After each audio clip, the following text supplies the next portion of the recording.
Bonjour à toutes et à tous. On est très heureux de vous accueillir donc pour une nouvelle masterclass aujourd'hui sur le thème de la web perf. On est très content d'accueillir Jean-Pierre qui est expert sur le sujet.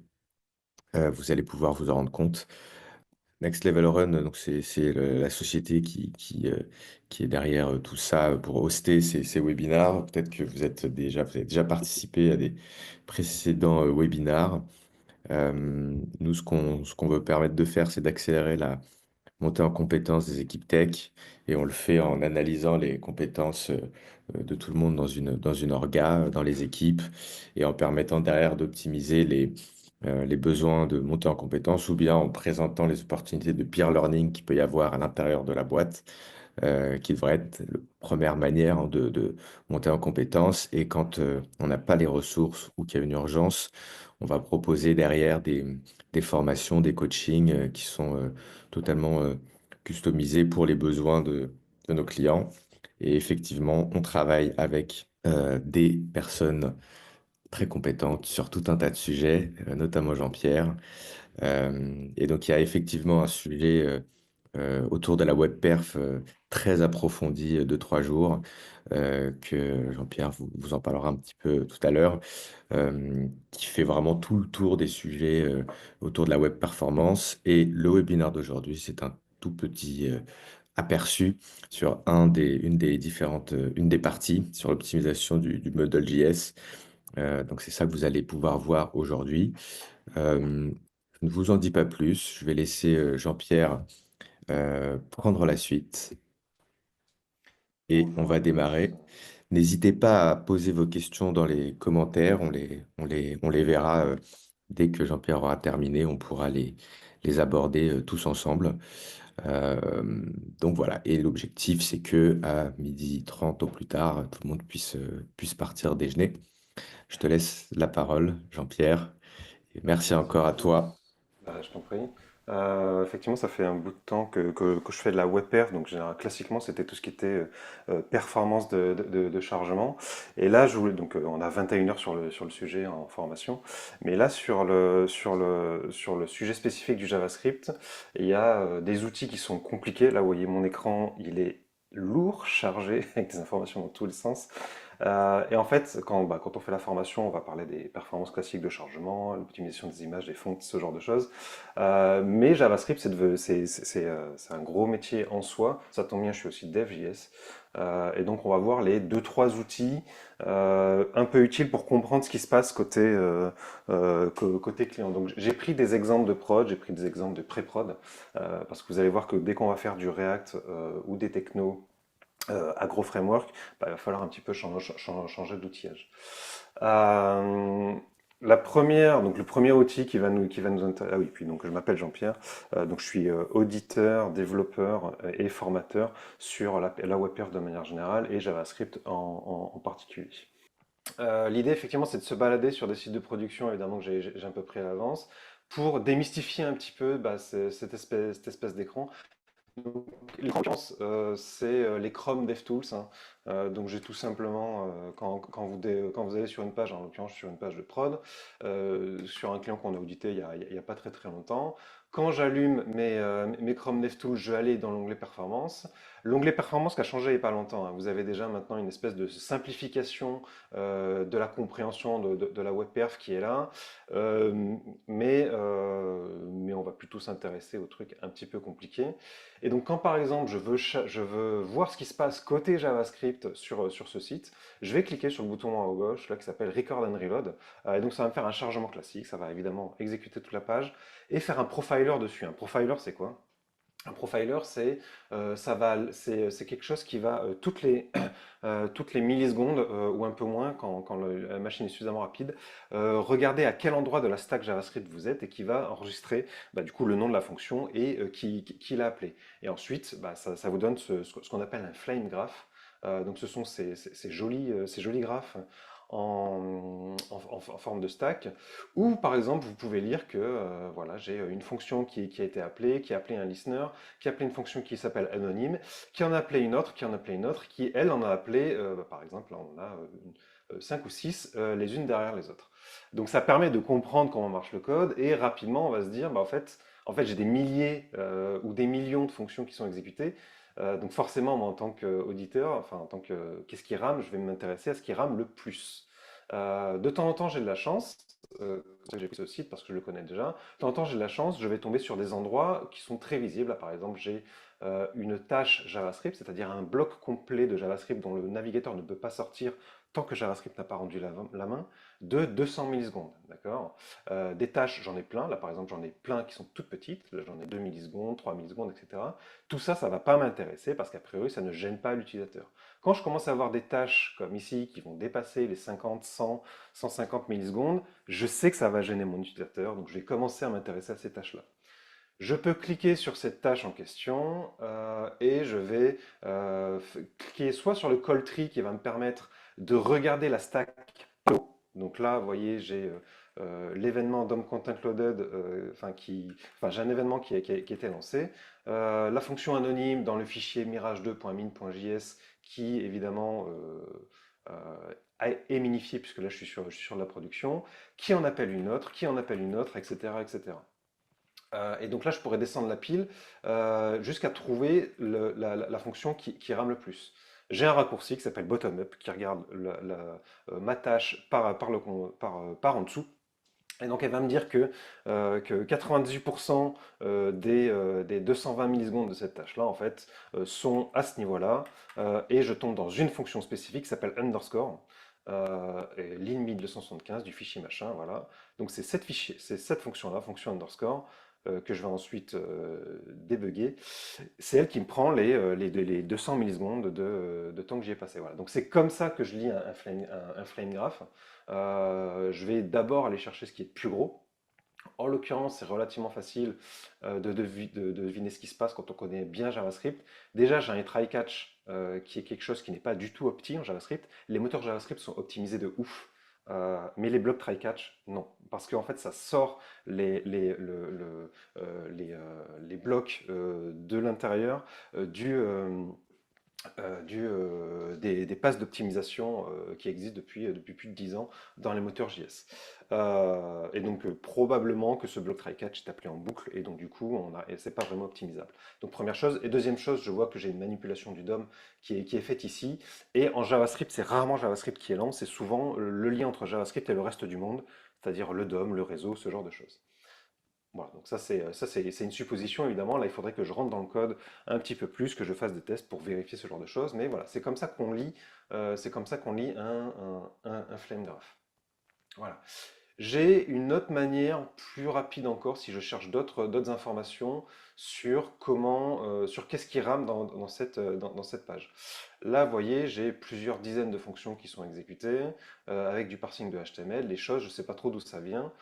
J'ai le droit dans le call tree à faire un groupage et je vais le faire par sous-domaine. Et ça me permet de quoi? Ça me permet déjà d'essayer de distinguer ce qui m'appartient à moi comme code et ce qui appartient aux third parties. Typiquement, là j'ai un petit GTM qui me prend voilà, 62 millisecondes sur cette machine. J'ai un petit peu de publicité, j'ai un petit peu de cookie low. Voilà, donc mon code à moi n'est pas pur, il s'exécute pas, il s'exécute avec d'autres choses. Donc ça c'est une manière rapide de voir ce que va me coûter tout ce qui est tracking et publicité. Je peux faire si je veux par exemple débugger une métrique que Google pousse chez vous qui s'appelle l'INP, Interaction to Next Paint.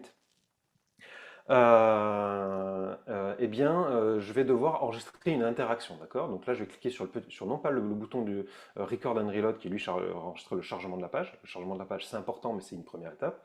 Évidemment, qu'est-ce qui se passe quand l'utilisateur va cliquer plus loin? Donc là, j'appuie sur Record et maintenant, je vais faire une interaction. Je vais cliquer sur le menu déroulant. Je vais le refermer et j'arrête mon interaction, d'accord? Donc là, j'ai eu deux interactions et maintenant, je vais m'intéresser à l'INP. Alors, comment ça se lit? Je ne m'intéresse pas au réseau tout de suite. Je vous montrerai après ce qu'on peut en tirer, mais je ne vais pas m'intéresser au réseau tout de suite. Ce qui va m'intéresser, par exemple, ça va être est-ce que l'animation est fluide ou pas. Pour ça, j'ai les frames. C'est-à-dire que je vois ici ce qui se passe et j'ai ici le nombre de frames à la seconde. Il va me dire, ben voilà, ici en vert, l'animation était extrêmement fluide. Donc là, je vois mon menu qui se déroule Et donc ça veut dire que mon animation en CSS est extrêmement fluide. Donc là-dessus, j'ai pas de problème. Par contre, avant que l'animation se déroule pour de vrai, bah, l'utilisateur, a priori, il a attendu un petit peu de temps. Notamment, le thread, le thread était bloqué. Là, vous voyez, j'ai des partially presented frames écrits en rouge. Ça veut dire que l'animation ne pouvait pas se déclencher parce que le navigateur faisait autre chose. Quand il fait autre chose, généralement, il fait du JavaScript. Donc je vais refermer les frames et je vais m'intéresser à ce qui se passe dans le main, ici. Et là, effectivement, l'autre chose, je vois bien qu'on a quelque chose qui s'appelle task, qui me prend 750 millisecondes, donc 3 quarts de seconde. Je vais aller l'analyser plus tard. Je vous fais juste un petit focus sur l'INP. Euh, on a on a une ligne qui s'appelle interaction qui est spécifiquement là pour vous aider à comprendre ce qui se passe pendant l'INP.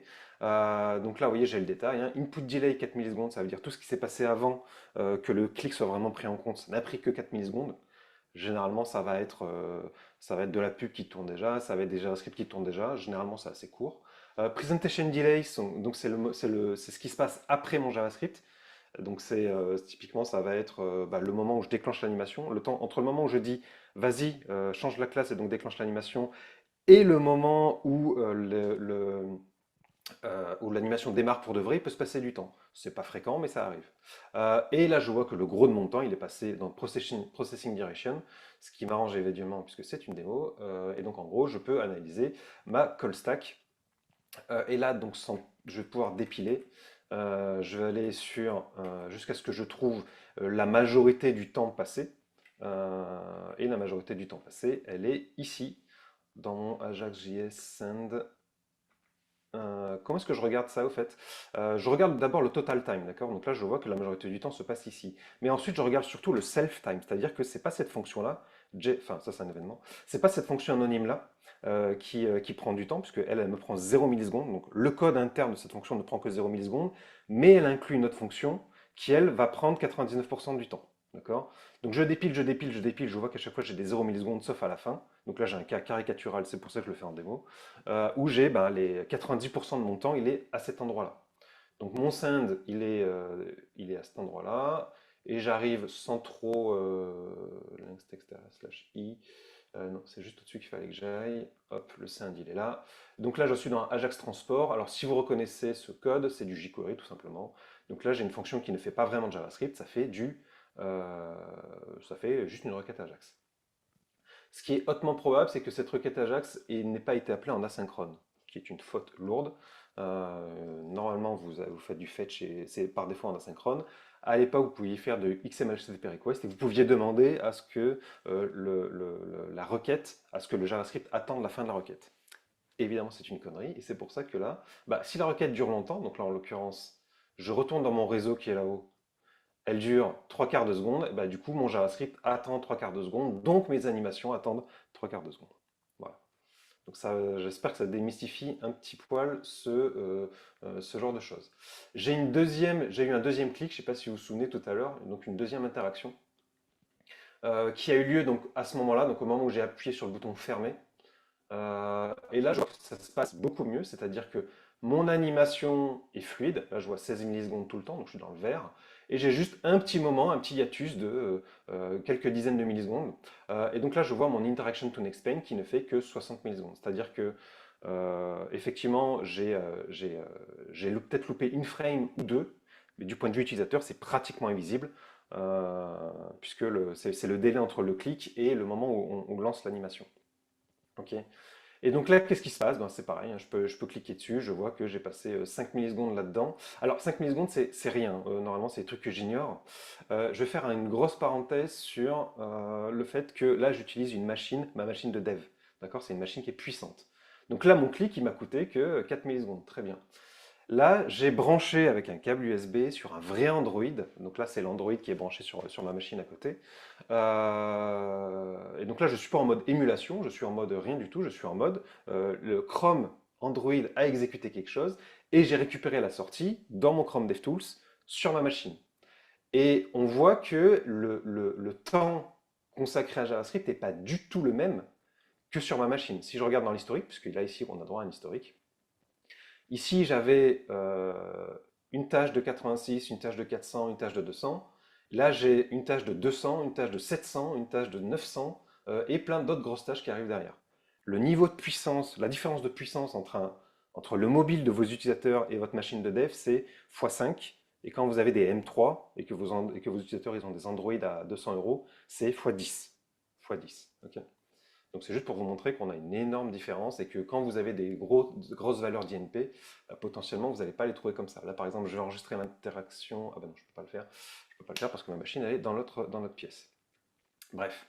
Tout ça pour vous dire que philosophiquement, utiliser des vraies machines utilisateurs, c'est-à-dire des Android à 200 balles, pour tester votre JavaScript.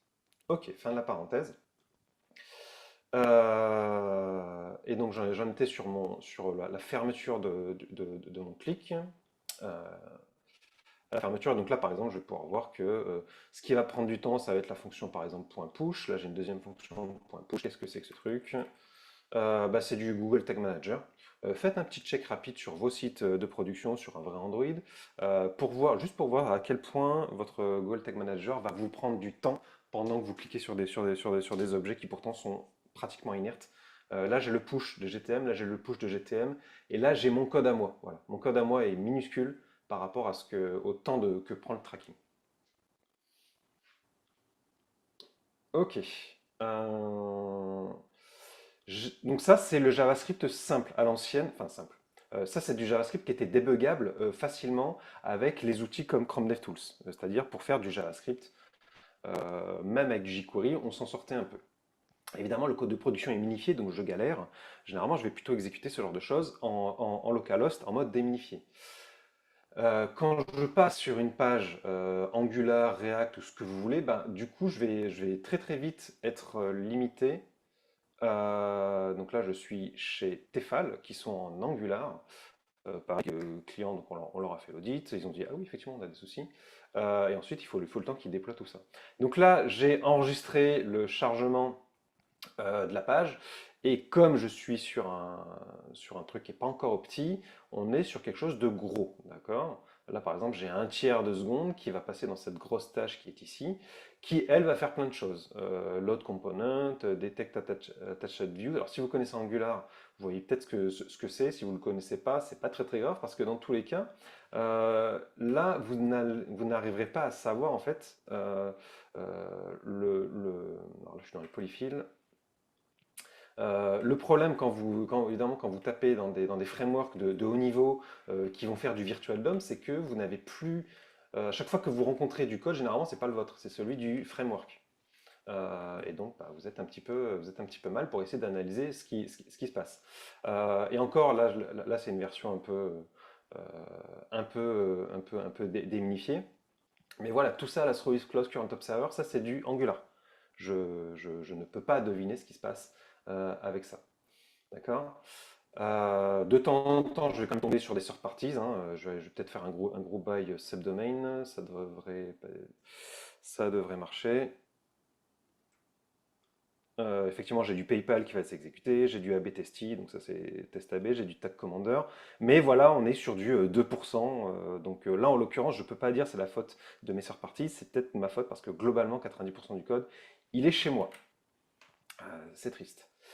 Voilà. Et là, je vous montre la version sur mon MacBook Pro. Si je vous montrais la même page, euh, si je vous montrais la même page sur l'Android, bah, ça serait plusieurs secondes à passer, à attendre juste à réhydrater la page. Euh, donc, quand vous voulez faire du React ou du Angular, vous allez devoir passer sur des modes. Un, le mode profiling, par exemple, de React. Deux, une version déminifiée pour pouvoir lire le code qui vous est présenté. Et trois, avoir source maps. Alors source maps en production, c'est ce qu'on veut, mais le mode déminifié et le mode profiling, généralement, vous ne le mettez pas en production. Du coup, ce qu'on fait en audit, c'est qu'on va utiliser, on va déployer en local, là en l'occurrence c'est sur une pré-prod, parce que j'ai besoin d'un truc public, on va déployer en pré-production des versions un peu différentes de la version de prod, d'accord? Ça reste une version compilée, puisqu'à chaque fois on est obligé de refaire un build. Ça reste une version qui marche quasiment comme de la production. Elle est juste un poil moins optimisée, mais on est obligé d'en passer par là. Euh, donc là, par exemple, je voulais tester mon interaction. Donc je vais juste recharger ma page. OK. Test de l'interaction. Je vais cliquer là-dessus. Donc ça, c'est un fournisseur de conseils de vin. Il travaille pour des gens comme Casino et pour des grandes distributions comme ça. Donc là, j'ai cliqué. Donc là, j'ai 90 millisecondes sur ma machine. Mais vous pouvez imaginer que c'est un poil plus sur. Enfin, vous multipliez par ça par 4 ou 5 sur un Android, hein. Et donc, je vais pouvoir savoir ce qui s'est passé, passé là-dedans. Euh, Mon bottom-up va pas beaucoup m'aider en l'occurrence parce que je suis dans un cas de plus en plus fréquent où je n'ai pas un endroit qui est lent, d'accord? Tout à l'heure, c'était facile, j'avais deux fonctions qui étaient lentes, donc c'est facile d'aller débugger ça. Et là, je suis dans un cas beaucoup plus fréquent où en fait, j'ai des dizaines de fonctions qui en elles-mêmes sont pas très lourdes, sauf qu'il y en a plein. Voilà. Et ça, c'est typique des frameworks React, Angular et les autres, c'est-à-dire que chaque fonction, c'est un composant. Vous avez une centaine de composants, ça fait une centaine de fonctions. Et donc, en fait, on va plus optimiser par rapport au framework que par rapport au JavaScript. Et donc, je voulais vous envoyer là-dedans. Pourquoi?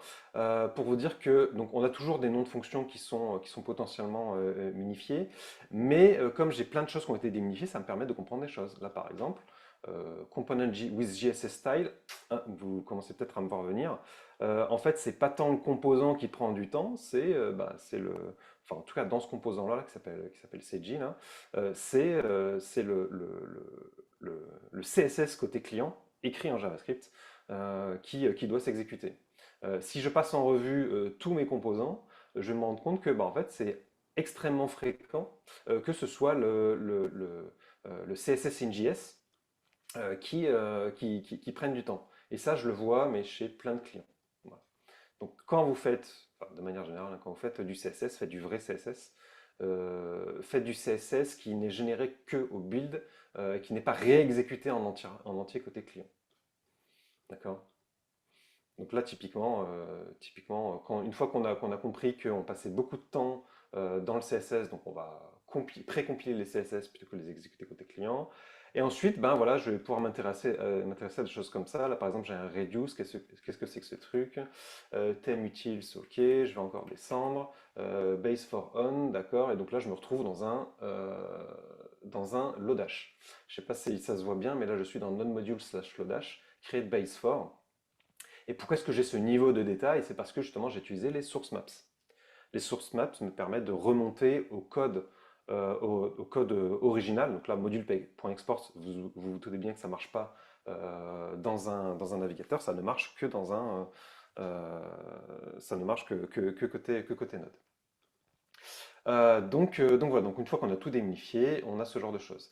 Quand vous voulez du coup débugger, donc là j'ai débugué du JavaScript, hein, c'est-à-dire je sais que j'ai un problème j'exécute beaucoup de Lodash et j'exécute beaucoup de CSS et NJS.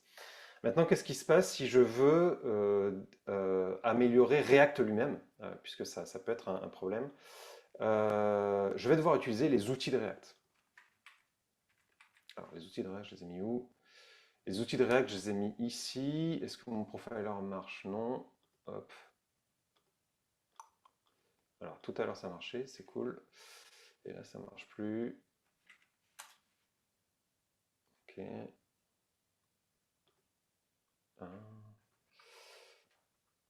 Ok, je reviens. Ok. Je relance les outils. Les outils plantent souvent, hein, je vous le dis. Voilà. Donc là, j'ai les React DevTools, d'accord? Ça me permet de faire apparaître quand ça marche. Là, ça marche plus.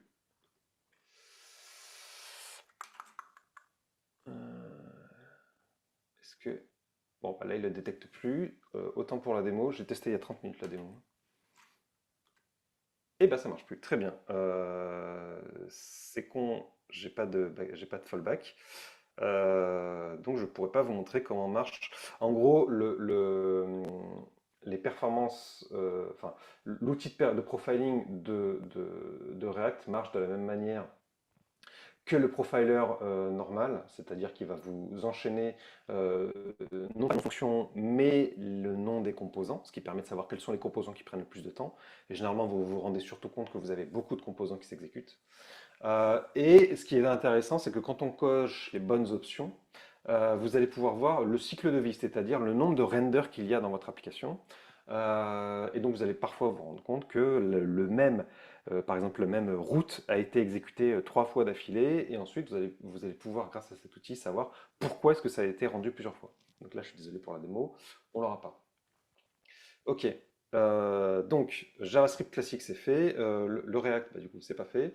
Les versions déminifiées, source mappée et profiling de React ou d'Angular, ça existe, il faut les utiliser. Et enfin il y a un dernier truc, c'est lorsque vous chargez votre application la première fois, pourquoi est-ce que les fichiers sont aussi lourds? Donc pour ça on a Webpack Bundle Analyzer que vous devez configurer pour vous sortir deux fichiers. Celui que vous connaissez probablement, c'est le report.html qui vous donne un listing de tout ce qui se passe dans le bundle, d'accord. Donc là, comme d'hab, je vais m'intéresser à ce qu'il y a de plus gros. Par exemple, sur celui-ci, je vois que bah, effectivement, je vais embarquer le composant thème context.js qui lui-même dans le répertoire thème, qui lui-même est dans le répertoire SRC. Donc ça, c'est mon code à moi. Je vais pouvoir me rendre compte, je ne sais pas moi, que bah, par exemple du poids que représente un lodash utilisé en entier en tout cas dans mon bundle. Donc à moi de savoir si tout est utilisé ou pas. Donc tout ça déjà c'est important pour comprendre ce qui constitue mon bundle. Et ensuite, bah, un fichier auquel peu de gens pensent généralement, c'est un fichier qu'il faut configurer pour qu'il sorte, c'est le stats.json. Le stats.json, en fait, il va vous donner les relations entre tous les modules de tout votre applicatif. D'accord? Donc le stat.json, je vais aller le lire avec un statoscope.tech par exemple. Je vais le drag and dropper là-dedans. Et ce que ça va me dire, c'est, donc effectivement, tu as un fichier initial qui fait ça, qui contient 1645 modules, et voilà la liste de tous les modules. Bon, là pour l'instant, c'est les mêmes infos qu'ici, en moins bien représentées. Par contre, là où ça va me servir, c'est que si par exemple je me dis, mais attends, ce fichier, j'en sais rien, sticky.js là, c'est bizarre parce que sur la homepage on l'utilise pas, donc où est-ce que ce truc-là est utilisé? Bah, je vais pouvoir demander ça à Statoscope, je vais aller chercher le module sticky par exemple, parce qu'il est quand même un peu lourd. Il est ici, très bien, et là il va me donner surtout les raisons. Pourquoi est-ce que ce truc-là est inclus. Donc sticky est inclus par manager container, qui est inclus par bot, qui est inclus par shelf, etc., qui remonte jusqu'à l'index. Donc là en fait c'est juste que j'ai pas mis de condition devant le chargement de mon sticky, et donc il est chargé quoi qu'il arrive. Donc ça me permet voilà, de savoir pourquoi un truc est dans le bundle principal, alors qu'il pourrait très bien être chunké ailleurs et n'être chargé qu'à la demande. Donc ça c'est très important pour tout ce qui est applicatif. Pour tout ce qui est applicatif. Je voulais montrer ouais, Tokenizer typiquement. Euh, Tokenizer, pourquoi est-ce que je voulais parler de celui-là déjà? Tokenizer, qui est ici. Donc là, oui, oui, bah, c'est la démo que je viens de faire, hein. Vous prenez Tokenizer, là, qui fait partie d'une librairie qui fait du parsing de HTML. Donc la question, c'est de savoir pourquoi est-ce que j'ai besoin de parser du HTML alors que je suis dans un navigateur. Tokenizer, hop, 25 kilos. Reasons, issuer. Et donc là, en fait, ça me dit quoi? Ça me dit qu'effectivement, ça fait partie d'une librairie qui elle-même fait partie d'une autre librairie qui elle-même fait partie d'un module à moi qui formate le texte à la volée. Donc là, bah, typiquement, je vais me dire, donc, tout ce qui est dans SRC, ça m'appartient. Donc je vais mettre du condition devant, par exemple, le machin formatted, devant le module formatted text pour ne le charger que quand j'en ai besoin. Voilà, et du coup, ça va me faire créer un nouveau chunk. Et donc ce truc-là ne sera chargé qu'à la demande, plutôt que d'être ici dans un fichier qui est chargé à peu près tout le temps. Voilà, donc là je vous ai montré les outils classiques en JavaScript que sont les Chrome DevTools et le Profiler, donc qui va vous servir pour débugger l'INP, pour débugger de manière générale les anciens, enfin ce qui n'était pas encore des frameworks que JavaScript. J'aurais voulu vous montrer du coup, on peut aussi débugger en partie les nouveaux frameworks, enfin les nouveaux d'il y a 10 ans quoi, comme React. Et je n'ai pas pu vous faire la démo sur les React DevTools qui font du profiling, mais du coup avec le nom des composants et avec le nombre de renders du composant, ce qui va vous permettre de savoir où est-ce que vous allez placer vos mémos ou pas, par exemple. Voilà. Et je vous ai montré ensuite côté back-end quand vous compilez, quand vous compilez votre JS, bah, qu'est-ce qu'il y a dans les bundles. Donc là, c'est vous qui allez voir un peu quel est le poids des choses et pour expliquer d'où viennent certaines sous-dépendances que vous n'aviez jamais appelées, bah voilà, il y a effectivement stéthoscope.tech. J'en ai terminé, il est 30. Merci, merci Jean-Pierre, c'était hyper riche. Il y a quelques questions qui ont été posées. La première de Cédric sur les différences entre le DOM incrémental ou traditionnel et les virtual DOM. Est-ce que le passage du virtual DOM rajoute, enfin, fait diminuer un petit peu la web perf et rajoute du temps? Qu'est-ce que tu as pu constater, toi, sur ça? Alors, ce que j'ai constaté, c'est que, alors, à la base, on avait créé le Virtual DOM parce qu'on s'était dit que le DOM était lent. C'est un fait que, c'est ce que je vous ai montré tout à l'heure, généralement, quand tu profiles ton JavaScript, tu te rends compte que ce qui prend du temps, c'est des interactions JavaScript DOM. Donc ça, c'est un fait. Du coup, on a créé React à partir de là. Sauf que les boucles de rehydration d'un React, en tout cas avant la dernière version, là, donc les 10 dernières années de boucles de rehydration de React sont lourdes. Elles prennent beaucoup de temps. Donc pour moi, l'idée était bonne, mais dans les faits, ce que je vois, c'est que un site en jQuery marche de manière plus performante qu'un site en React. Voilà, c'est pas pour ça qu'il faut jeter React, c'est pas pour ça qu'il faut jeter les autres. Je dis juste qu'il faut être un gros expert React ou alors avoir des sites qui sont de petite taille pour que ça marche bien en fait. Voilà. Donc je jetterai pas tout, je dirais juste que de toute façon tu as déjà investi dedans donc c'est trop tard, donc ça sert à rien de le regretter. Et que non, c'est absolument pas le miracle qui était vendu dans les démos de l'époque. Et tu disais que dans les nouvelles versions, là, dans la dernière version sortie, le problème est un petit peu mieux traité. Le problème est mieux traité, ouais. C'est-à-dire qu'on on l'a testé avec des clients, avec 3 clients différents quand même. Et effectivement, React 19 a une boucle de rehydration qui est plus découpée, donc du coup ça va moins bloquer l'utilisateur, et Mhm. qui est plus intelligente. Voilà. Ok. Donc vous allez y gagner en migrant, c'est ce que je constate aujourd'hui. Euh, mais évidemment, les optimisations à la main vont aller plus loin que ce que vous fait le framework par défaut. Bien sûr. Mathieu demandait aussi, au moment où tu parlais des différents types de devices avec lesquels tu pouvais tester, donc c'est vrai qu'il y a la fonction de throttling qui va plus simuler les différents types de Ouais. réseaux. Du coup, bon complément avec le test sur différents devices. Alors, ça va dépendre de ce qu'on veut débugger. Donc, si on veut débugger purement du JavaScript, par exemple un React, euh, le throttling intégré marchera suffisamment bien pour que vous puissiez l'utiliser. D'accord? Mais dès que vous allez vous rendre compte, ce que oublie le throttling de JavaScript intégré à Chrome DevTools, c'est que lui, il ne peut pas faire du throttling, par exemple, sur le GPU, sur la RAM ou sur les autres éléments qui font que c'est dur, enfin, pour un mobile en tout cas, parfois c'est dur juste de déclencher une animation, ou en tout cas de déclencher une animation au milieu du JavaScript. Donc le throttling ne marche que partiellement, mais si vous faites vraiment un site qui marche qu'en pur JavaScript, sans animation, sans rien, ça peut suffire. Ça peut suffire. Maintenant, vous seriez surpris parfois de voir que voilà, ça marche 80% du temps. C'est-à-dire que de temps en temps, vous allez vous dire, mince, cette fonction-là est lente. Et en fait, c'est pas tant qu'elle est lente pour un mobile, c'est qu'elle est lente sur la manière dont le throttling marche. Le throttling, lui, marche en insérant des microsecondes, enfin des petites pauses, des slips, au milieu des fonctions. Donc si vous avez une stack avec énormément de fonctions, vous serez plus ralenti que nécessaire. Et au contraire, si vous avez une stack qui n'a pas beaucoup de fonctions, vous serez moins ralenti que ce qui est prévu. Voilà. Donc c'est un peu bancal, mais globalement, ça marche bien. Ok. C'est clair. Nicolas évoquait Memo, Memo et toute la mémorisation qu'on pouvait avoir dans les anciennes versions de React. Par rapport à la dernière version, à React 19, je pense que c'est plus nécessaire, toutes ces optimisations amenées par ces fonctions-là. Qu'est-ce que tu en penses? Alors on l'avait testé avec des clients, du coup on avait enlevé nos mémos à nous.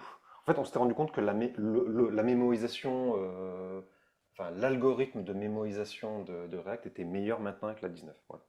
il est Ok. meilleur, mais tu peux toujours le faire à la main.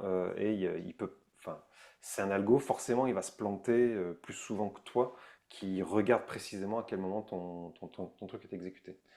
Donc je dirais pas que c'est pas nécessaire, je dirais qu'il y a des moments où je dirais que c'est moins souvent nécessaire, voilà, Ok, de ce qu'on a vu, hein. Après, c'est que du constat voilà, sur des stacks, sur des clients précis, quoi. ça marche. Et on va prendre la dernière question de Cédric qui avait ouvert le bal et qui du coup termine.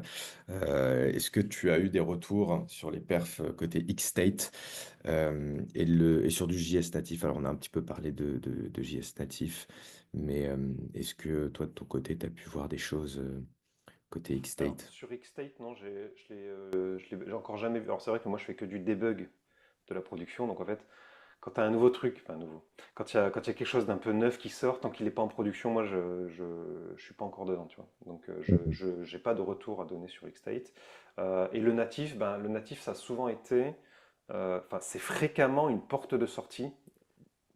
T'as plein de manières de faire, tu vois. Quand tu as un problème en JavaScript, soit tu vas dire, OK, c'est la faute à ma librairie, à cet endroit très précis là que j'ai mesuré au profiler, je vais utiliser du natif plutôt qu'une librairie. Ou alors ça va être je vais optimiser mon code directement, c'est-à-dire la boucle elle est mal branlée, ma variable elle n'est pas au bon endroit. Ou alors ça va être j'interagis trop avec le DOM. Ou alors ça va être des trucs de plus haut niveau dans les frameworks. Donc généralement ça tourne autour de ça. Donc oui, le JS natif ça fait partie des solutions, mais c'est pas la seule. Ça fait partie des solutions qui permettent de sortir d'un problème, quoi.